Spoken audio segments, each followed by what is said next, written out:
Salut à tous, heureux de vous retrouver, mesdames et messieurs. Ça a toujours été un plaisir immense pour moi de savoir que vous êtes très nombreux à suivre ces magazines.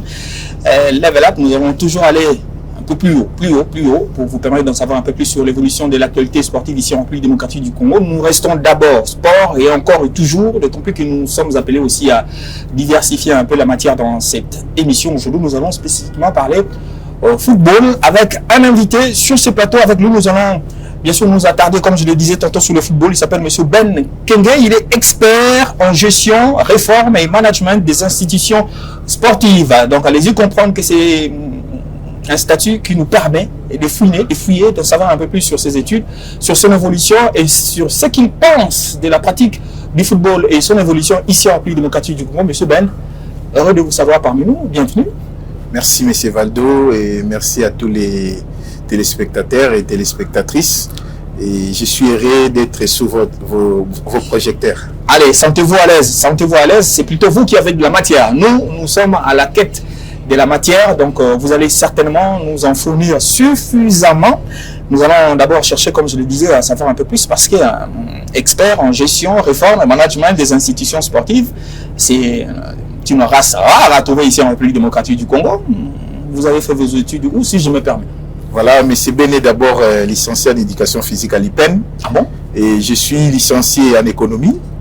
Et j'ai un master en gestion sportive et management chez CIES, Centre international des études des sports suisse. Et j'ai un brevet des Espagnols de Barcelone. Espagnol de Barcelone. Donc, oui. Quand les sports souffrent, peignent ici, vous sillonnez les artères de Kinshasa et pourtant, vous pouvez également beaucoup apporter comme solution en matière sportive ici en République démocratique du Congo. Qu'est-ce qui vous a poussé à aller dans ce sens-là? Voilà, et on avait identifié un problème. D'abord, les besoins immenses en RDC. Nous avons un problème de la connaissance en ordre. Les Congolais connaissent quelque chose, mais ce n'est pas en ordre. Connaissance en ordre. Voilà. Et à cet effet, je me suis fait les devoirs d'aller faire les études, comprendre qu'est-ce qui est la gestion, comment développer les sports et comment rendre les sports attractifs et surtout l'économie des sports, comment les sports peuvent apporter voilà, comment les sports peuvent apporter de la richesse. Voilà. De la richesse. Les sports, mais on s'est dit, les sports, bon, c'est un domaine. Écoutez, au Congo, dans ce sens-là, les sports ne nourrissent pas son homme. Voilà, le problème de la RDC, c'est l'homme, c'est la connaissance en ordre, et c'est aussi l'absence de la RDC à l'industrie mondiale des sports, parce qu'aujourd'hui, les sports, c'est le business, et tout le monde gagne avec les sports, et les sports fait gagner, et c'est parmi des domaines de vie dont il y a beaucoup de croissance, mais malheureusement, en RDC, nous n'avons pas une politique économique des sports, et nous ne sommes pas membres de l'industrie mondiale des sports. Parlez-nous un peu de votre expérience depuis vos études en Suisse, revenu en République démocratique du Congo. Qu'est-ce que vous avez fait comme constat en dehors de la RDC? Comment vivent les autres pays avec les sports? D'abord, il y a une politique nationale des sports, il y a une vision globale des choses, toute basant sur les opportunités, les forces, la richesse, la population et pourquoi pas, je parle de la diplomatie sportive. Mais en RDC, c'était un problème parce que nous n'avons pas une politique nationale des sports, nous n'avons pas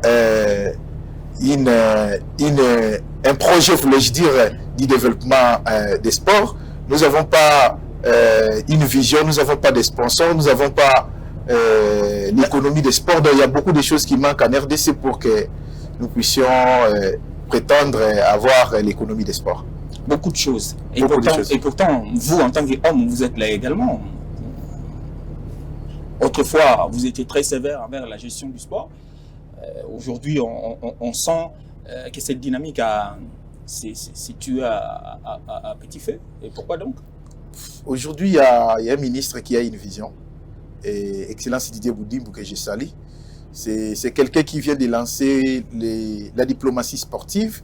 Il est en train de contacter des partenaires, des investisseurs, les gens qui peuvent aider les sports congolais. Pour moi, c'est déjà quelque chose. On est en train de quitter les sports amateurs pour migrer vers les sports professionnels. Donc, je ne peux pas beaucoup parler. On fait qu'appuyer cette vision pour y arriver. Mais quand vous parlez qu'on est en plein processus de quitter l'amateurisme pour le professionnalisme, vous savez qu'il y a un secteur très très capital, les infrastructures, nous en souffrons énormément. On n'a pas assez d'infrastructures, pensez-vous que ça va prendre combien de temps pour qu'il y ait effectivité du professionnalisme ici en République démocratique du Congo? Bon, les infrastructures sportives en RDC, c'est un problème d'abord d'un projet. Depuis la RDC est un pays, nous n'avons pas un projet. Depuis le Congo et Congo. Voilà, nous n'avons pas un projet ou bien un plan du développement des infrastructures sportives. Ça n'existait pas. Et les infrastructures sportives qui existent est mal gérées. Voilà pourquoi j'ai aimé la vision d'Excellence Boudimbo. Quand il est arrivé, il a lancé le projet des régies nationales des infrastructures sportives pour la gestion, bien sûr. Donc, à partir de la régie déjà, on peut arriver à avoir une bonne gestion, une vision ou un projet du développement des infrastructures, identifier les terrains, les infrastructures qui existent, comment réhabiliter et les infrastructures à construire. Parce que la RDC, aujourd'hui, c'est 145 territoires, c'est 26 provinces, 33 villes, plus de 200 et quelques secteurs, c'est énorme. Mais il faut satisfaire tout le monde, plus de 102 millions d'habitants. Donc, ce n'est pas un projet en court terme ou à moyen terme. C'est un projet à long terme, mais il doit commencer quelque part. Ça doit commencer quelque part, mais il faut également, certainement, vous êtes enfoui dans les études, vous pouvez estimer dans quelle fourchette, 5 ans, 10 ans, la RDC peut ne serait-ce que faire une avancée on ne peut plus significative dans ce qui est recherché actuellement. Moi, je crois que c'est la suite de la diplomatie sportive que Excellence Boudimbo vient de lancer. Et il suffit maintenant d'avoir un projet, d'abord réunir les gens qui sont autour des infrastructures sportives, qui sont experts en gestion, en construction, et réunir aussi les ministères des infrastructures, les ministères des urbanismes, pour savoir est-ce que la RDC a des terrains, la RDC a des espaces pour construire des infrastructures. À partir de là, on peut concevoir un projet du développement des infrastructures et appeler des bailleurs de fonds, des banques d'investissement. Il y en a beaucoup, des sociétés qui sont prêtes à venir en RDC pour investir. Vous en avez l'expérience? Vous avez parlé avec? Ou bien vous le dites seulement parce qu'on dit, bon, les RDC, ils sont prêts, ils ont toujours été prêts, mais n'ont jamais été là. Je vous dis qu'il y a déjà des sociétés qui sont là. Il y a déjà des contrats qui sont en cours. Il y a déjà des contrats même signés pour la construction des infrastructures sportives, stades et autres. Mais je crois que c'est la continuité, c'est le début du changement positif que nous voulons tous. Il y a un sérieux problème de gestion ici en RDC en matière de sport en général et de football en particulier. Il y a un grand problème, je veux dire, de gestion. Là, je suis en train de disséquer pratiquement vos études. Voilà, ce que vous avez fait. Un grand problème de gestion.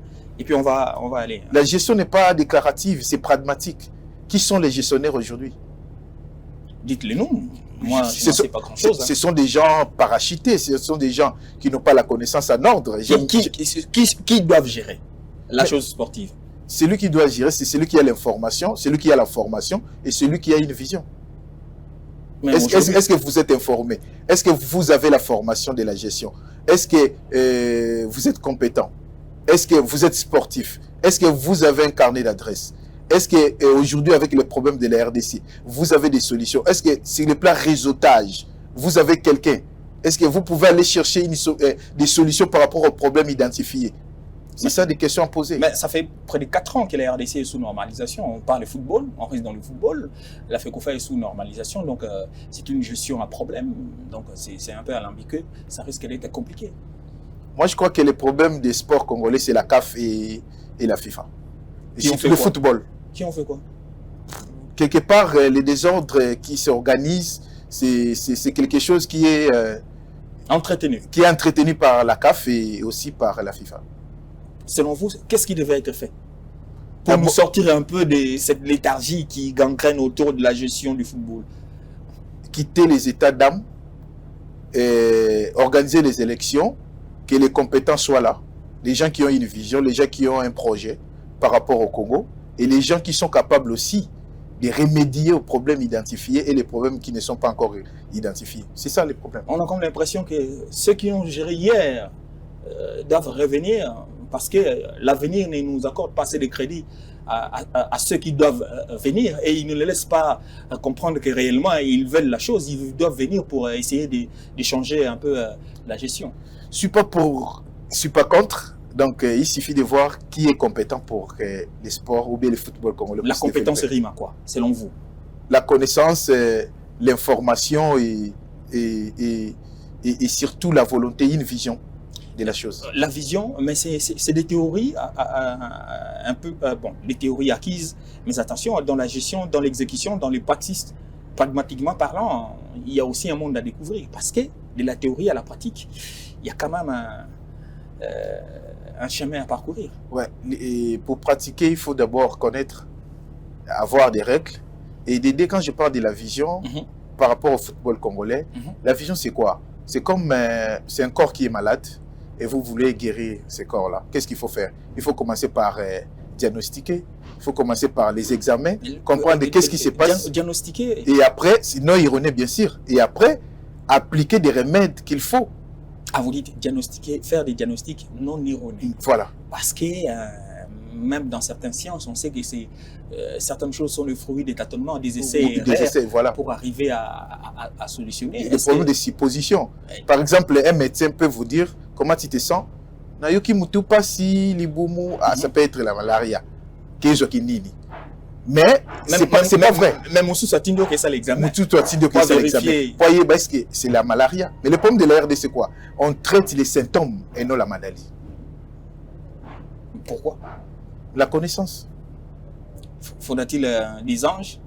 Non, il faut des gens qui maîtrisent la matière. Ce sont des gens qui sont formés, informés. Vous pouvez les identifier? Vous pouvez... Monsieur Ben, vous avez mis du temps dans ce que vous faites. Aujourd'hui, vous êtes à même de dire X est potentiellement capable de gérer, Y ne l'est pas. De gérer quoi, par exemple? La fédération, par exemple. La fédération... Parce que nous restons au football. Moi, la fédération, j'ai plusieurs candidats. Je peux parler, par exemple, d'un monsieur que je connais, par exemple, Emmanuel Kandé. Je peux parler, par exemple, de celui qui gère la Ligue de football des jeunes.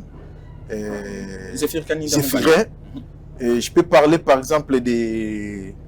Il y en a beaucoup. Il y en a beaucoup. Il y en a beaucoup. Et vous pensez qu'ils peuvent facilement gérer la fédération? Je parle de la fédération, je ne parle pas de la fédé.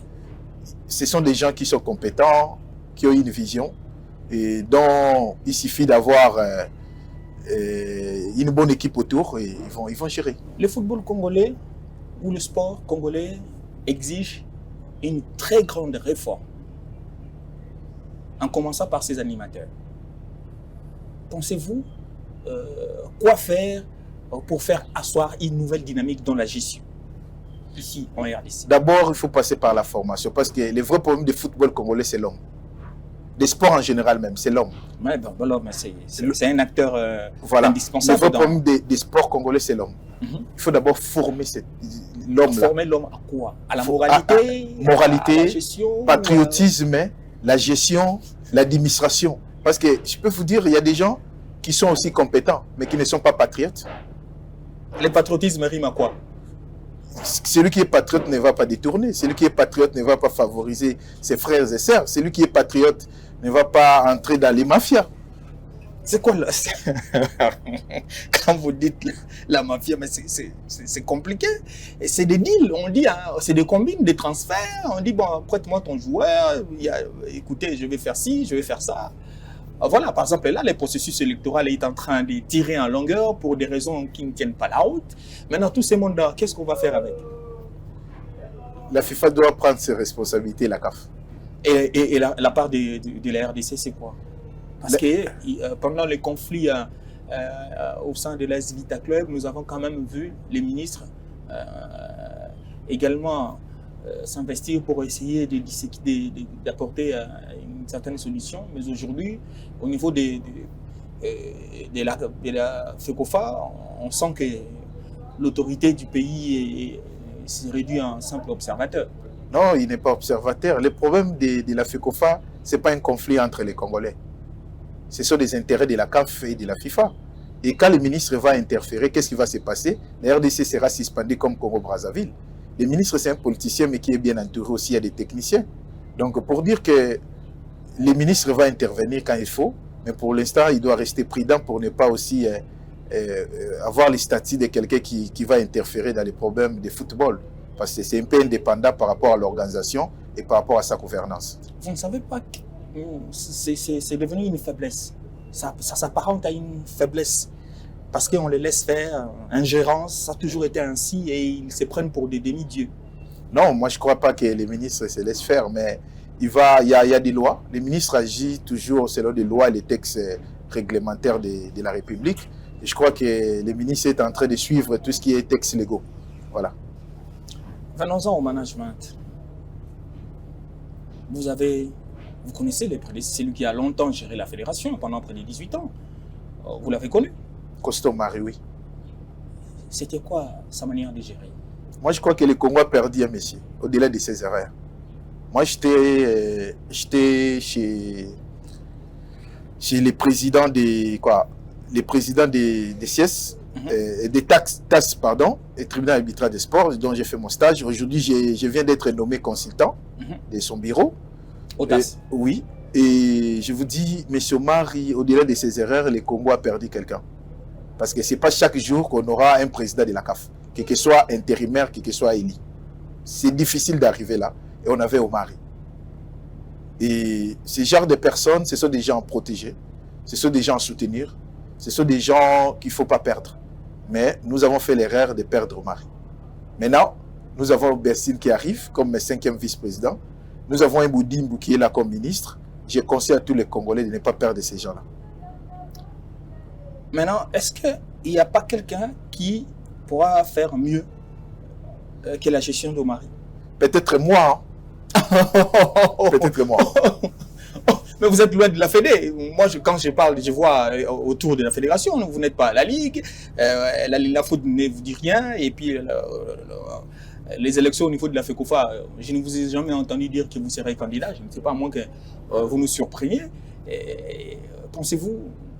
Je ne suis pas candidat et ce n'est pas mes ambitions. Je suis membre de l'industrie mondiale des sports. Quand il faut, je peux frapper la porte, voulais-je dire, des grandes sociétés, des institutions, CAF, FIFA, partout. On va ouvrir, c'est M. Ben. J'ai quand même la chance d'avoir un bon carnet d'adresses. Ouvrir quelque chose, mais avoir ce à quoi vous êtes allé là-bas. J'ai d'autres ambitions. J'ai d'autres ambitions. Je crois que la fédération, c'est petit pour moi. La fédération? Ouais, c'est petit. Pendant que les gens accourent, pendant que la normalisation, les gens s'accrochent, vous traitez ça des petits. Un chauffeur va chercher à arriver à l'arrêt, un aviateur à l'aéroport, et moi qui conduis les fusées, c'est la ligne qui Personne n'est arrivé à la ligne. Je vais toucher la ligne. En cas d'échec, je vais tomber sur les étoiles, mais pas dans les néants. Monsieur Ben, ouais. Ce n'est pas trop prétentieux pour vous? J'ai fait 3 ans CCS, jusqu'à plus de 200 000 € dépensés pour la formation. Et je crois que c'est suffisant pour dire que je dois aller chercher à toucher la ligne. Vous savez que nous, on n'aime pas entendre les chiffres. Hein. Ouais. Quand vous évoquez 200 300 000 €, c'est pas peu de choses. Ouais. Les moyens, vous les trouvez où pour financer vos études? Parce que c'est coûteux. Ce n'est pas des études faites ici en RDC, c'est à l'étranger. Et dans des domaines bien spécifiques, bien techniques, donc bien élaborés, sous-entendu, un financement assez colossal. Mais c'est bien les produits de sa maman. Ma maman, elle a le management commercial d'Alisson. Et je suis bénéficiaire de ça. J'ai appris comment chercher, comment extraire la richesse partout. Et comment identifier les opportunités et en profiter. J'aimerais bien qu'on ouvre, qu'on élargisse un peu le champ. Pour ne pas parler que football. Parce que le football, certes, ça reste la colonne vertébrale. Ici, en République démocratique du Congo, mais un regard large sur le sport en général. Pensez-vous, au regard certainement des derniers Jeux africains, j'évoque les Jeux africains, je vais évoquer les Jeux olympiques,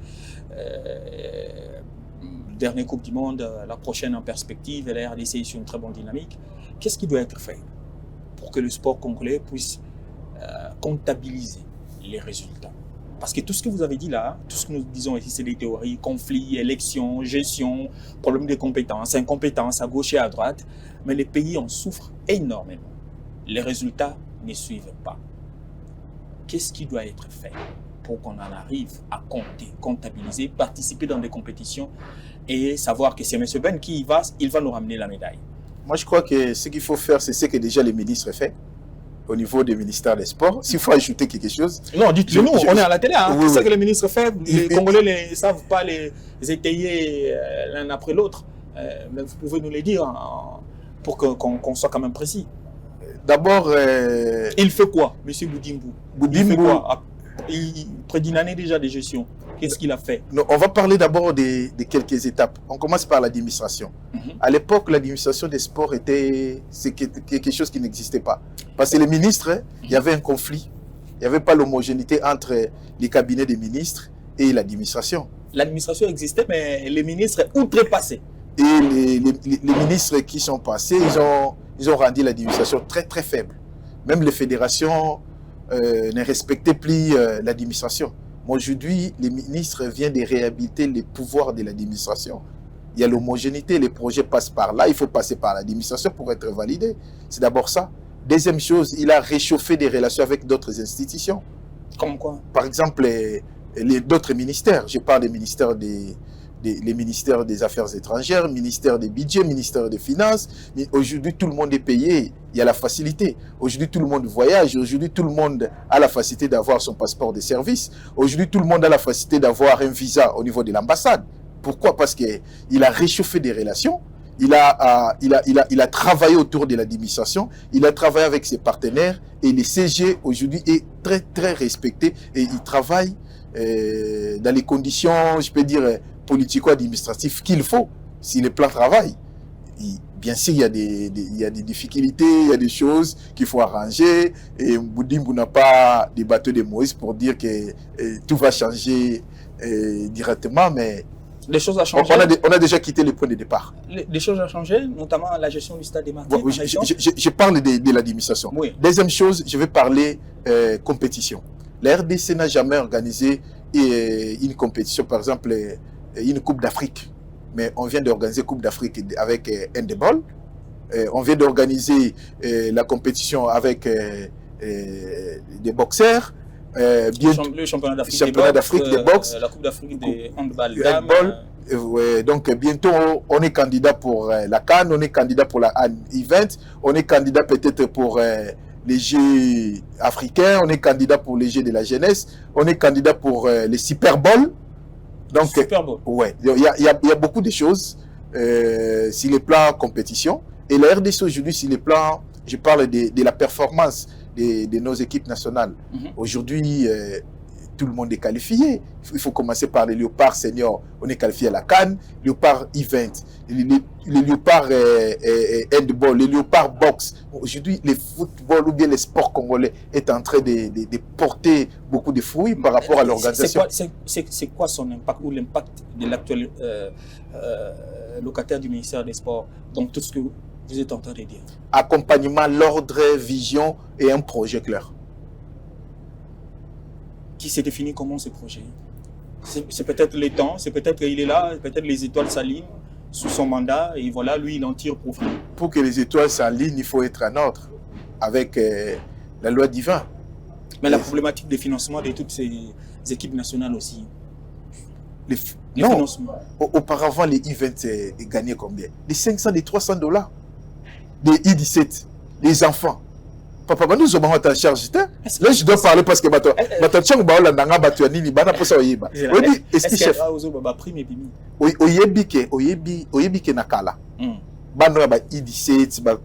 sport scolaire, event, 300 $, 500.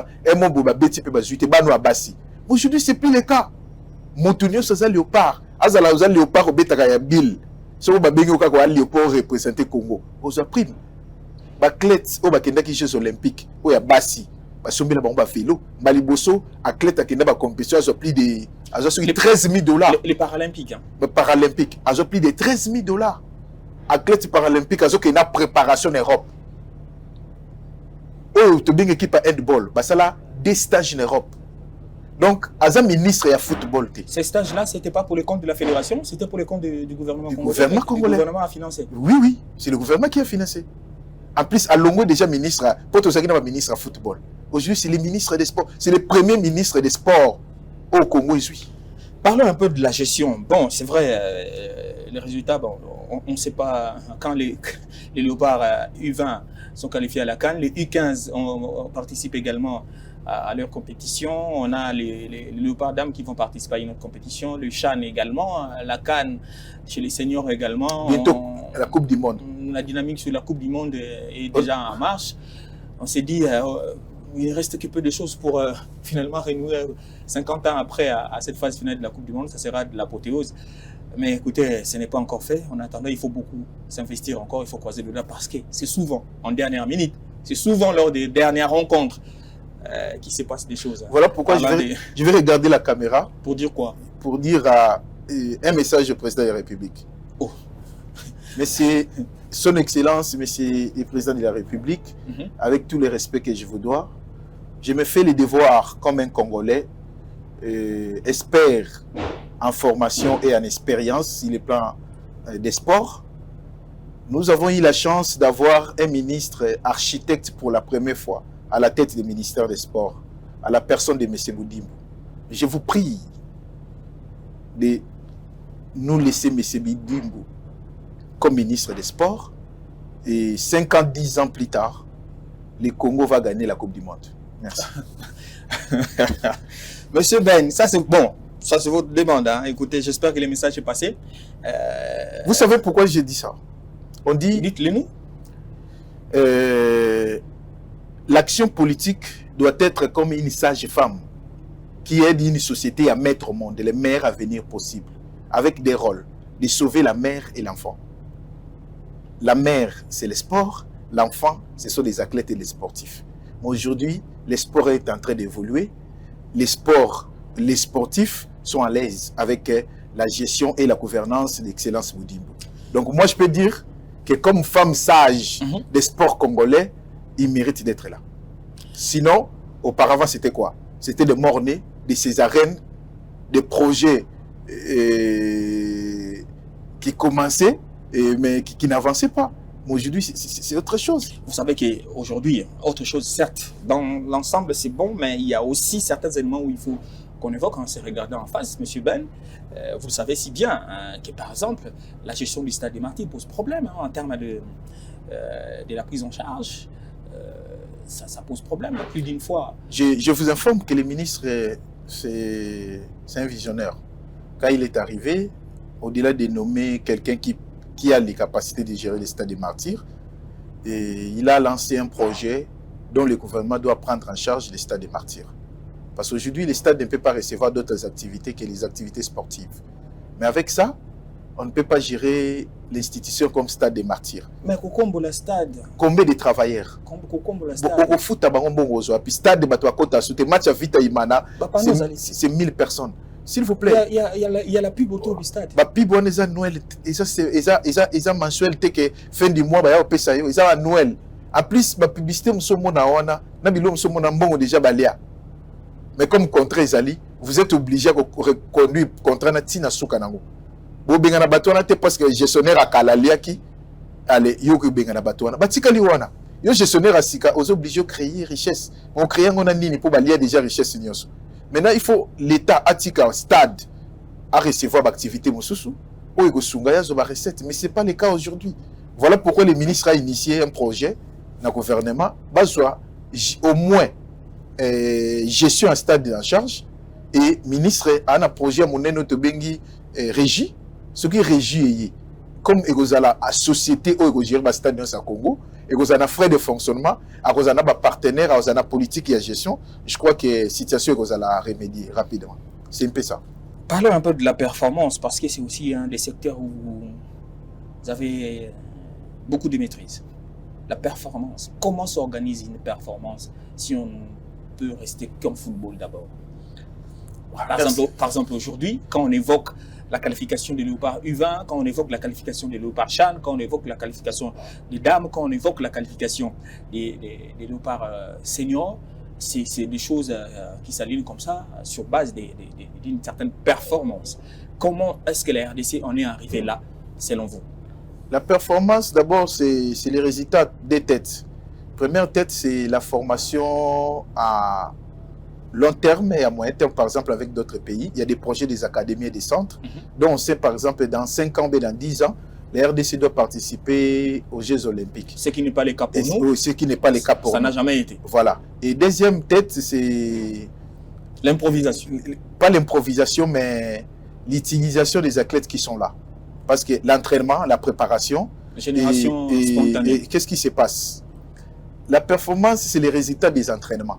Entraînement physique, technique et tactique, et entraînement aussi mental. Parce que le corps est gouverné par l'esprit, bien sûr. Si l'esprit veut, le corps paie. Pour que le corps puisse faire quelque chose de performance, il faut que l'esprit soit disponible et le mental soit aussi aux aguets. Mettons dans le contexte des équipes nationales actuellement. Par exemple, aujourd'hui, la performance, moi je parle d'abord de l'encadrement, parce que par exemple avec les équipes nationales, l'équipe nationale, ce n'est pas la formation. La performance n'est pas des discours des sélectionneurs. D'abord, c'est ça. L'environnement, s'il vous plaît, l'environnement de l'équipe, donc tout ce qui est gestion de l'équipe, prise en charge, la préparation. Et là, je vais saluer Excellence Didier Boudimbo, parce que nos équipes nationales...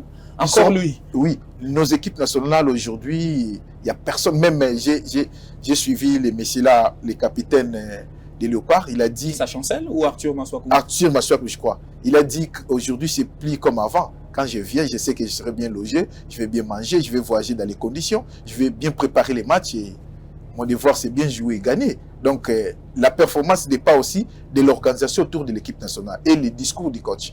Parce que, par exemple, les coachs de Léopard, c'est... Moi, je suis un technicien, je suis un tacticien comme coach. Sans blague, sans état d'âme, je n'ai jamais été pour la vision tactique de notre sélectionneur de l'équipe A, Léopard. Mais sinon, c'est un bon meneur d'hommes. C'est quelqu'un qui a un bon discours, qui sait gérer l'équipe au quotidien. Il fait les résultats. Et il y a incidence avec les autres résultats. À partir de lui, on sent qu'il y a quelque chose qui transcende également les autres sélections, jusqu'à en arriver à Guy Boukassa et sa sélection de U20. Mbisi Polana na Moutou. Ce moni Moutou et Paulina, c'est normal, le Pélez à la Repolate. Donc, à partir déjà des Léopards A, il y a l'organisation, il y a le management des coachs que je salue et son staff. Je vois les RAF et les autres. Donc, ça donne déjà quelque chose pour d'autres équipes. Nous avons quelque chose près de nous, comme vous l'évoquez, en équipe nationale, les sélections nationales de la RDC. Est-ce que nous ne pouvons pas dupliquer ces modèles-là vers les autres sports aussi, pour que nous puissions en compter un peu comme nous comptons les sélections de la RDC? On a la lutte, on a la boxe, on a le handball, on a les volleyball, on a les karaté, le judo, dans une même dynamique de performance. La performance dépend de l'organisation aussi des techniciens. Le ministère n'est pas l'organe technique. Nous avons des fédérations. Une fédération doit d'abord s'organiser avec la direction technique de sa fédération et bien organiser son équipe nationale. Et à partir de là, le ministère va accompagner. Le ministère va arranger la volonté. C'est au pays de définir sa volonté. Qu'est-ce que le pays définit comme volonté dans ces fédérations-là? Bon, je crois que c'est un travail qui est en train de faire déjà, je crois, avec la vision d'Excellence de Dimbo pour voir comment arriver à un contrat de performance avec les fédérations. C'est à partir de là qu'on va définir des choses, les devoirs et quoi, les devoirs et les quoi, je voulais dire les contrats, les devoirs, c'est les devoirs de faire quoi? Les devoirs et... Je ne parle pas des bénéfices, je vais parler de quoi? Les devoirs et ce que les fédérations doivent gagner aussi. Oui, hein, parce que bon, donner et recevoir, donc, voilà. Dans cette même dynamique-là, on sent, contrat de performance, ça s'annonce un peu très compliqué. Parce qu'il y a un projet dont je sais, avec M. Simatra, dont je suis parmi les gens qui travaillent. Oui, je travaille sur ces projets pour les centres de haute performance sportive. Ça veut dire quoi? On va installer un centre ici en RDC pour tous les sports. Quand vous évoquez un centre ici en RDC, centre de haute performance, ça veut dire quoi? J'ai vu le ministre faire un tour au centre technique Ourar en Pova. Qu'est-ce qu'on peut espérer? Parce que c'est en 2005 que l'ancien président de la FIFA, Joseph Sepp Blatter, avait posé la pierre. Et 20 ans plus tard, C'est dans ce qu'il a vu là. Je ne vais pas trop détailler ça. Ce qu'il a vu là. La vision des ministres, c'est aller vers des résultats à long terme, pas des résultats à l'improviste. À cet effet, il faut commencer par des centres, il faut commencer par des académies. Et on ne peut pas construire sans visiter ou réflexionner ce qui existe. Voilà pourquoi le ministre a décidé de faire les tours des centres. Ce n'est pas les seuls centres qu'il a visités. Il a passé à beaucoup de centres, beaucoup de lieux d'entraînement des équipes et des fédérations pour voir, pour palper qu'est-ce que le ministère peut faire avec ses partenaires. Parce qu'aujourd'hui, au-delà de ça, je dois vous rassurer qu'avec la diplomatie sportive qu'on a à lancer, nous avons des partenaires, nous avons des gens qui sont prêts à venir, qui sont prêts à investir. Nous avons eu à organiser des réunions, des séances de travail, des séances techniques pour définir qu'est-ce qui va se passer après. Prions que Boudimbo reste là pour que les sports congolais puissent évoluer. Voilà. Voilà, j'espère que tous ces projets-là sont accouchés quelque part parce que qu'il reste là ou pas, c'est le pays qui va bien sûr rester dans sa dynamique, qu'on sait reconnaître son travail. Le vrai problème, c'est sur la personne qui est là. Parce qu'aujourd'hui, un investisseur ne va pas venir investir ses 10 millions, 20 millions chez quelqu'un qui n'est pas crédible, chez quelqu'un qui n'a pas une vision, c'est quelqu'un qui n'a pas un carnet d'adresse. Aujourd'hui, quand vous parlez de Boudimbo au niveau de l'industrie mondiale des sports, c'est quelqu'un qui est reconnu. On était avec les PDG d'Adidas, on était avec les PDG des maillots français, Goya Idor, les Simatra, les Naturel Grâce. On a vu des gens. Donc aujourd'hui, vous pouvez prendre son téléphone, il vous dit Adidas vient chez Vita Club, on va faire ceci, cela. Et Adidas. Non, mais quel exemple? Adidas vient chez Lupopo, Adidas paye dans le Popo, on fait des choses. Donc, mais le problème c'est quoi? Les conditions qu'Adidas a repéré ça, n'est peut-être le Popo à Kokisangote. Voilà pourquoi tu lances projet Wana, et à cet effet, on va amener aussi des gestionnaires des équipes, des fédérations, à entrer dans la fréquence qu'il faut de la gestion et du développement. C'est à partir de là qu'on peut espérer gagner des marchés, des partenariats, des sponsoring avec des équipementiers et des sponsors. Monsieur Ben, les temps, vous savez, la télé c'est les temps, donc on n'en aura jamais assez. C'est vrai, il y a beaucoup de choses à dire, mais nous sommes déjà en train d'atterrir, il nous reste 2, 3, 4 minutes. J'aimerais bien, en peu de mots, que nos téléspectateurs comprennent un peu et qu'ils gardent quelque chose dans ce qu'ils auront suivi pendant ces quelques minutes passées dans ces studios.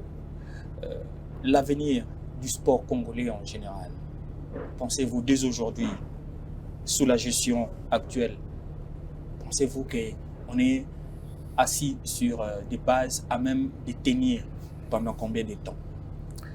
Je crois que les enfants d'Israël ont fait 40 ans. 40 ans de traversée. Pour un voyage peut-être d'une semaine, parce qu'il n'y avait pas le respect des normes et le respect des instructions de Dieu. Voilà pourquoi Dieu a voulu que ces gens-là puissent souffrir. Aujourd'hui, le sport congolais vient de quitter l'Égypte. Nous sommes au désert pour les Canaan. Nous avons un Moïse qui s'appelle Didier Boudimbo, qui nous a amené les instructions de Dieu, les instructions de l'industrie des sports, les instructions de la diplomatie sportive, les instructions d'une vision du développement. C'est à nous de suivre ça, en respectant des lois, en respectant les textes légaux, en respectant les autorités et surtout en aimant les pays, et le patriotisme, en soutenant les pouvoirs, les chefs de l'État, l'armée, tout le monde. Je crois que ensemble, on peut arriver à atteindre nos objectifs. Qui sont la mutation de notre sport de l'amateurisme au professionnalisme. Merci. Monsieur Ben Kenge, ça a été un plaisir pour moi de vous avoir sur ces plateaux. J'espère bien que les nombreux téléspectateurs vous auront suivi avec beaucoup d'attention et auront retenu quelque chose sur votre passage. Merci beaucoup pour votre invitation et je suis très content parce que l'émission était intense comme le championnat d'Angleterre et j'aime ce genre d'émission. La première ligue remportée par Liverpool, 20 titres pour les Reds de Liverpool est fêtée avec Fast à Anfield. On verra bien à l'issue du championnat national de la République démocratique du Congo qui en sera vainqueur. On aimerait bien vraiment que les choses se passent dans de très très bonnes conditions. Ça a été un plaisir pour moi également de vous avoir. Un très grand plaisir de retrouver cette équipe, cette grande équipe Hein, fidèles téléspectateurs, ça a toujours été... écoutez, vous ne savez pas les plaisirs que j'ai de retrouver ces gens. Hein. Chacun est responsable dans son coin. Ils sont en train de jongler dans différentes manettes pour que vous nous receviez chez vous en toute quiétude, en toute sérénité. On va relancer un peu cette nouvelle dynamique. On prend rendez-vous dans notre temps au prochain numéro. Hein. J'aimerais bien vous affirmer de rester calme et surtout de nous rester fidèles à travers Level Up. On prend rendez-vous au prochain numéro dans notre temps. Prenez grand soin de vous.